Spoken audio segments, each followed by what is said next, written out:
नमस्कार दोस्तों, Bharat selection wing लखपतबाग Barabanki के ऑफिशियल चैनल पर आप सभी का स्वागत है। डिक्टेशन रामधारी गुप्ता, खंड 1, प्रतिलेखन संख्या 8, स्पीड 90, स्टार्ट होगा 5 सेकंड बाद। अध्यक्ष महोदय, आपने मुझे 10वीं पंचवर्षीय योजना पर बोलने का अवसर दिया, इसके लिए मैं आपका आभारी हूँ। आपने मुझे कम समय दिया, इसके लिए भी आभारी हूँ। अभी मेरे से पूर्व कुछ सदस्यों ने हम पर यह आरोप भी लगाया कि हम योजना में विश्वास नहीं रखते। उन्होंने तो यह भी कहा कि हमारे चुनाव घोषणा पत्र में भी उनको इस बारे में कुछ नज़र नहीं आया। मैं इस बारे में यह निवेदन करना चाहता हूँ कि उन्होंने कोई दूसरा घोषणा पत्र देखा, गलत घोषणा पत्र पढ़ा और उसी को हमारा घोषणा पत्र समझ बैठे। लेकिन मैं यह कहना चाहता हूँ कि हमारा घोषणा पत्र इस समय मेरे पास है।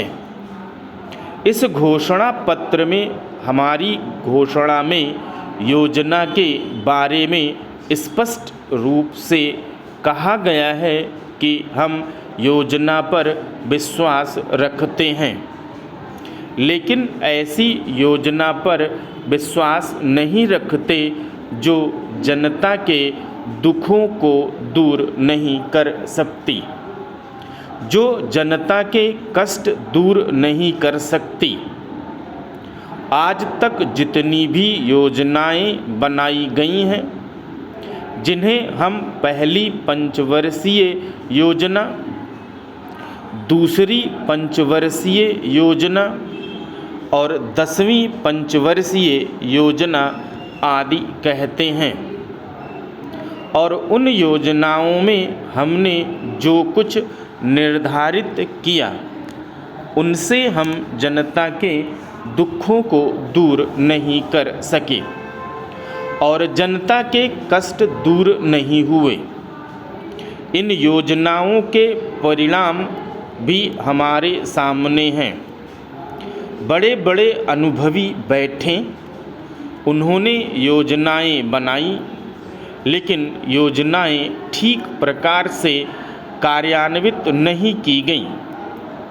उन योजनाओं में काफ़ी दोष थे, जिसके कारण ये योजनाएं लोगों के दुखों को दूर नहीं कर सकी। लोग दुखी ही रहे। मैं यहाँ पर कहना चाहता हूँ कि जो हमारी योजना थी, उसका परिणाम क्या निकला? उसका परिणाम यही निकला कि हमें रुपये का मूल्य कम करना पड़ा। जो योजना होती है वह राष्ट्रधन को ऊंचा करने के लिए बनाई जाती है, लेकिन हमारे सामने आंकड़े हैं। इसका परिणाम हमारे सामने है।